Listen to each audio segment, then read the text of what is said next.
discussion is on digital transformation, particularly looking at the criminal and civil bar.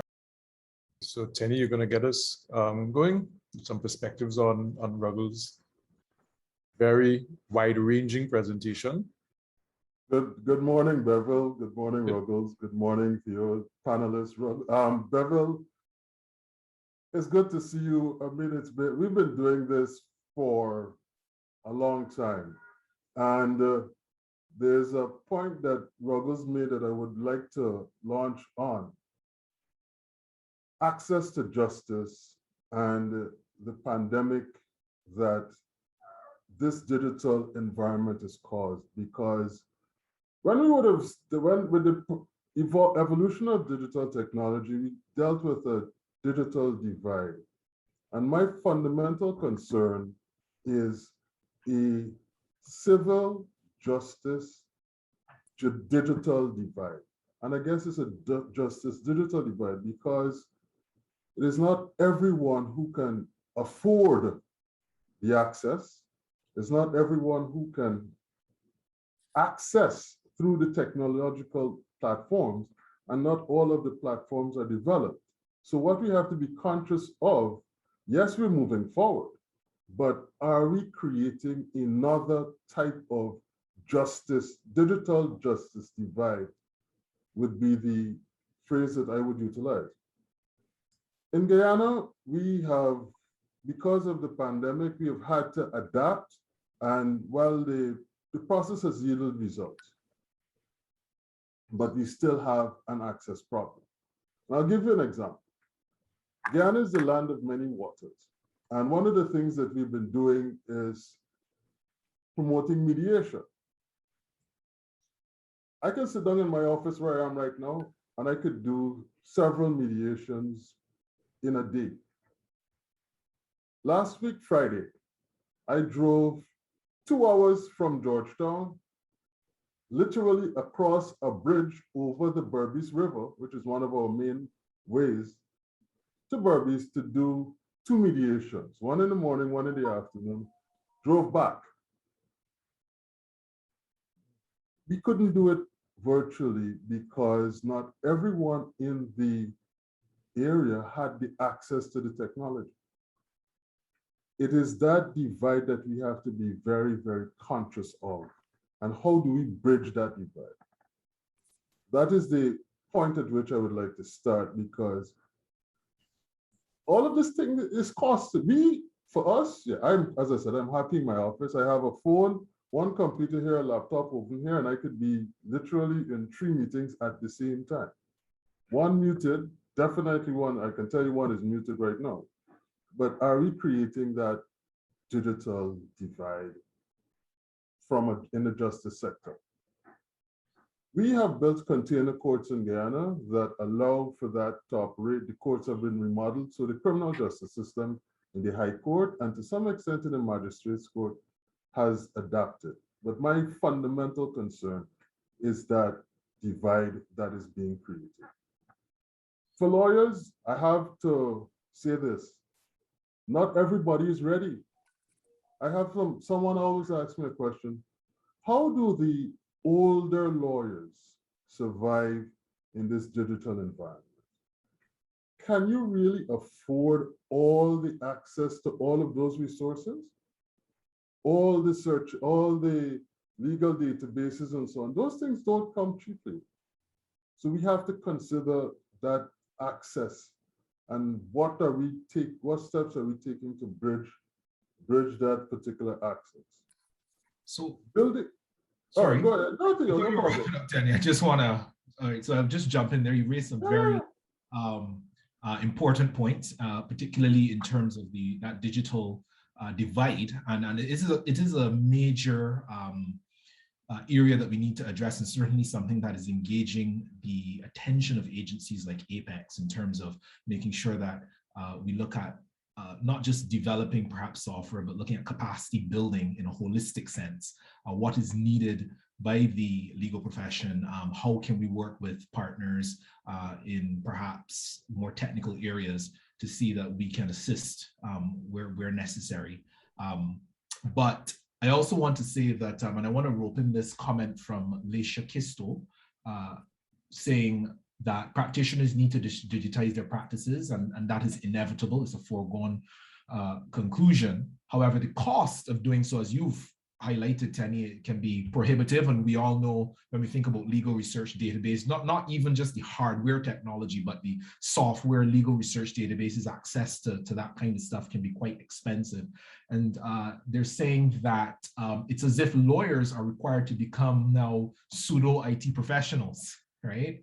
And therefore there's the invitation for the panel to comment on this. And I think these are live issues that the profession is grappling with. As I said, that's why we have a forum like this to identify them, certainly, and see how we can collaboratively come up with the capacity building measures necessary throughout the region to ensure that there is a bridging of that divide. There is no longer that divide as much as possible by going into communities and specking out what can be done. I'm not sure if Bevil has anything to add on that. Definitely, not to add, this is precisely why this conversation is necessary. Teni raised a very pertinent point in that there isn't simply a digital divide within the legal sector or within the justice sector. There is a digital divide within society. And here is why that is of particular importance to us.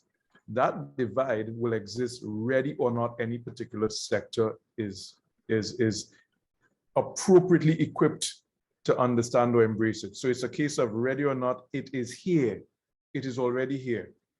And there is a sense of an inexorable march toward a technology-enabled future that will happen whether or not our countries prepare themselves adequately. And so it is a case where no one sector or no one insular group can devise the measures or take the steps or form the strategies that are necessary to deal with these very real issues. If you take the question that you just read, Theo, inside of that, the issue of cost is associated where production centers are. Are we creating our content or are we importing it? Are we creating our applications or are we importing them? What is the extent of our dependence on the technology and innovations of others to take care of things that are fundamental to the construct of our societies? These are non-trivial issues. And these are things that require a cross-sectoral, multinational approach, or let's put it differently, a regional approach to conceptualizing appropriate solutions. So is there a problem within the legal profession as it relates to its capacity to adopt technological solutions to help deal with the issues Ruggles raised about access and affordability and equity in the system? Absolutely, the technology can help.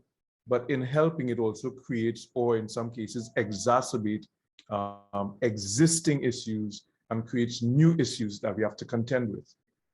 So it becomes a question of, one, responsibility. Whose responsibility is it to ensure that for every problem we solve, we aren't creating a more intractable situation or concern or issue that compounds what we were trying to fix? Is there a need, for example, to digitize everything? Or is there a need first to identify where efficiency bottlenecks exist, how indigenous capacity can be created, who should be given the responsibility for connecting the dots that go beyond the justice sector? And then from that standpoint, crafting approaches that are much more comprehensive than any singular or insular strategy that might fix something today, but break something much more fundamental tomorrow. I think these are things that have to be discussed. I spoke to Ruggles, for example, just a few days ago about what was happening with the magistrates course in Grenada and how much that has to be connected with how much innovation of getting the court online quickly and dealing with the digitization of the procedure has to be connected with digital literacy amongst those who present themselves before the courts. Whose concern is that? Is that the lawyer's concern, the court's concern, or is that a societal concern? The education and awareness component that must exist for us to effectively use technology is something that has to be part of the framework for digital transformation in the region. Yes, agreed.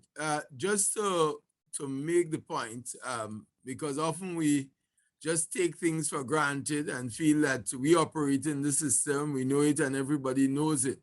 But I believe one way of addressing this issue in a practical way is the Trinidad experience with the setting up of what they referred to as witness access centers. There were virtual centers set up during COVID.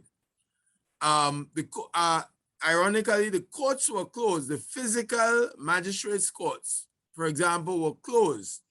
And people went to these virtual access centers where they can get assistance in navigating the technology. And of course, in the context of COVID, the adherence to protocols and so assumed importance.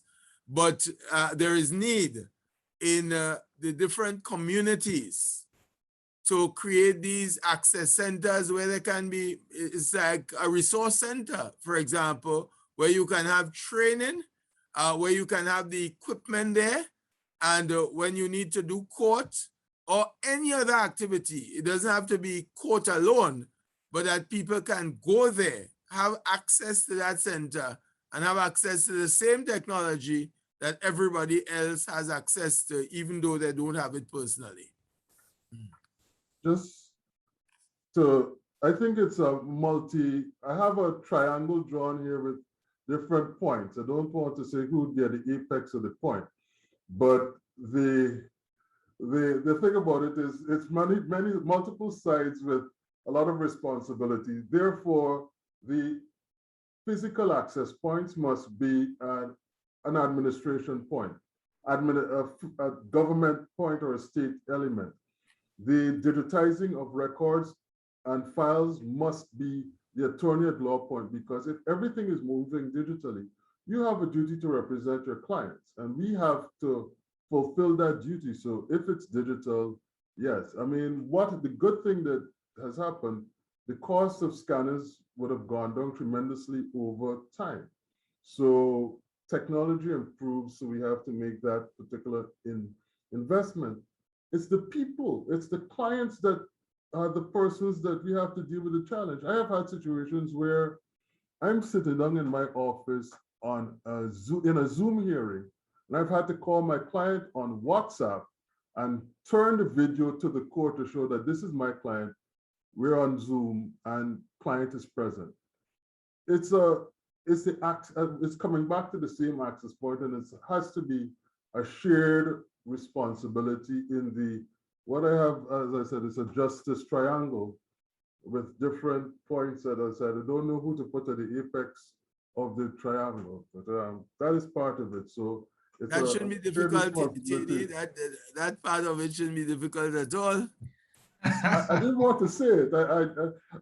I don't want, I mean, look, the triangle is here, so don't doubting that I actually meant it. So it's there. But Teni, to that point, though, if you recall, when we met, which was on the Caribbean ICT Roadshow, the issue was the region's shifting or growing dependence and reliance on technology generally, and the internet specifically, required a unique type of outreach, and it required the involvement of the public policymakers, the governments, the public sector, the private sector, and the role that they play in ensuring that devices and services are available, but then also engage civil society to ensure that there was adequate in-community education, awareness, and sensitization.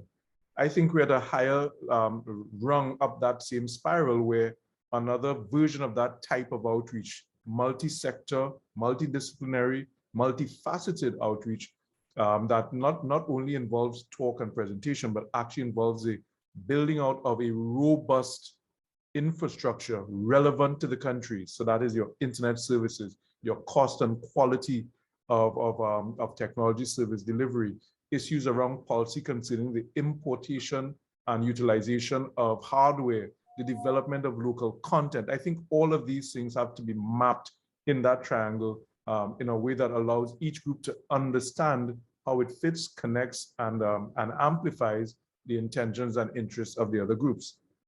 And I'm hoping that you see that even inside of the construct of this Law and Technology or Justice and Technology series, where no one voice would have been sufficient. No one voice from the region, no one voice from the legal sector. The real understanding comes from the coordinated, collaborative, synchronized view of how technology is impacting us all. Because it's not a law issue, it's a societal issue. I agree. Totally agreed. The thing that I'm hearing is collective ownership. All of society, all of government, all of, and there's an absolute need then for education and the expansive appreciation of what is really at stake. There's a comment here from an Irene Stephanie that the legal profession has to embrace changes, and adding to what Bevil said, it's really that all of society has to embrace the changes. And if we do not adapt, meaning the legal profession, we will be left behind. And we are seeing that. Certainly the pandemic has exacerbated the urgent need, the critical need that existed before, really, to apply these same technologies that we've had at our fingertips, at our disposal, that prior to the need being felt, we didn't feel we had the opportunity or the capacity to implement them. And certainly, there's the mention here that we're allowing smaller firms and individuals to have an almost equal footing in a competitive space. And I think that's a good thing. One of the things we must think about is what, or cast our minds to in a current and a future way, is what is the opportunity presented in terms of uplifting the quality of legal services and the quality of the experience that clients and persons who come to the law are likely to have when relevant technologies and systems are put in place and paradigms are shifted along with those technologies, of course, to expand what is possible, right? In terms of making the market more competitive, making it more accessible, making courts more accessible. And I think that goes along with the theme, as was mentioned earlier, that came out yesterday from Justice Saunders's presentation, where he talked about, he referenced Professor Richard Susskind talking about the court as a service and coming back to that very key reality. And I think we really need to encourage society to embrace these changes, encourage the profession to embrace these changes, and encourage our policy officials to embrace these changes, because it's going to redound to the benefit of all. Right, and that's the ultimate thing. So it's a collective ownership that's required, with sight on the ultimate goal, which is more inclusion, more competitiveness, and more accessibility to the services that society definitely requires. Just to build on that and give an example, one of the things that should actually happen would be the improvement in the quality and the content of legal delivery, particularly in our submissions, in our, whatever we write, the quality of advice we give to clients, the quality of submissions we give to the court. I made a point to a colleague a few days ago. When you look at the reports from judges from the 1950s, 60s, and 70s in Guyana, they quoted cases from all over the world. And I wondered, how did they get these resources sitting in Guyana, and they had them in their judgments? The quality of judgments would have fluctuated over time.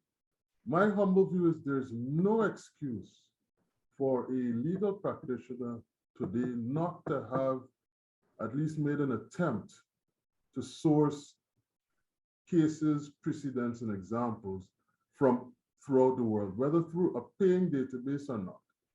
20 years ago, one of the first things that the University of Witwatersrand asked me to do was to prepare a law and telecommunications database, because you could just put the resources together and provide that as a base for access.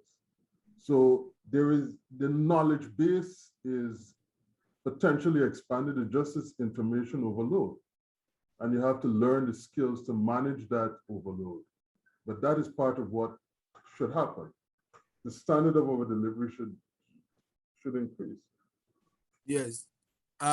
Just let me, in relation to the point just made by Teni, and access to legal material, that is, well, important, because that's really the tool of the lawyer, being able to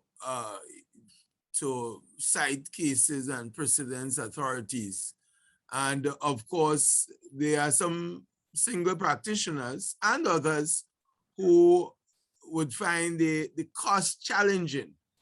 And that is where entities, for example, like OGBA, come in, because we are currently in negotiation with one of the leading providers of legal materials as OGBA to try to get special rates, a special rate for persons who are members of bar associations, who are legitimate members. When I say they pay their dues, are individual members of OGBA, so they can actually be a benefit from your membership of these organizations.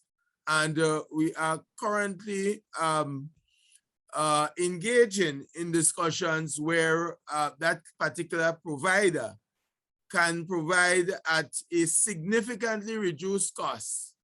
And I mean, even that is something that that folks as Bevil might be able to assist in terms of how best we go about it.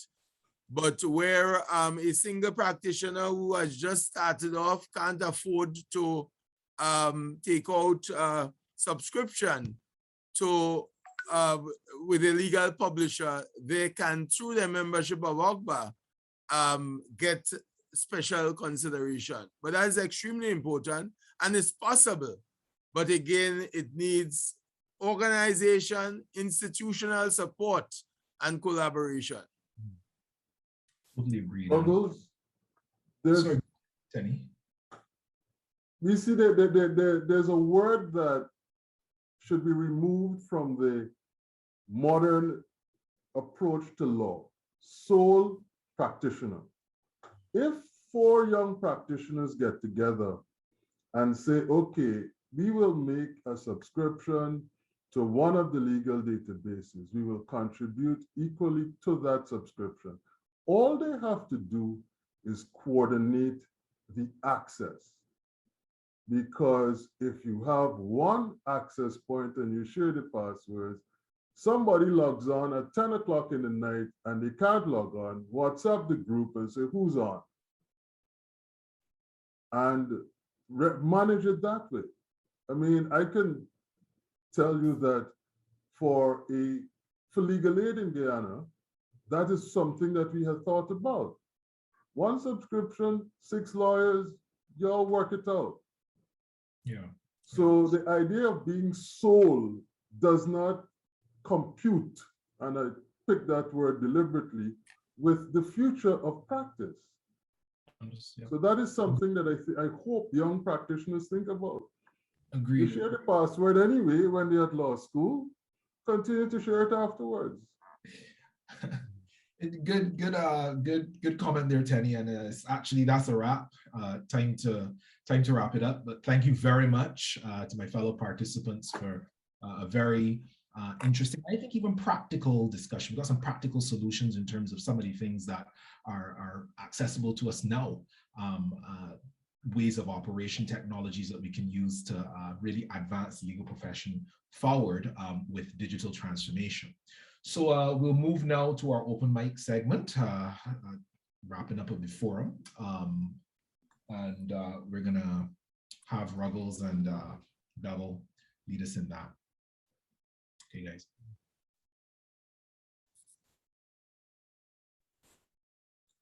I just want to say thank you. Thank you very much. Really appreciate having you and seeing you again, Teni. Ruggles, this is we've come to the end of our first collaboration on this Evolving the Legal Profession for the Digital Age, Justice and Technology series. I just wanted to get a few thoughts from you on how you see the collaboration going forward. I know we had discussed that as we build out the series and create this intersection with groups like the American Registry for Internet Numbers, the Latin American Internet Registry, LACNIC, and others, that we're hoping to bring the understanding of where the technology trends are going and what the implications are for the region closer to home. So I wanted to get some closing remarks from you on the evolution of this partnership between ARIN, Apex, OCBA, and the law profession as you see it evolving and emerging? Yes, certainly.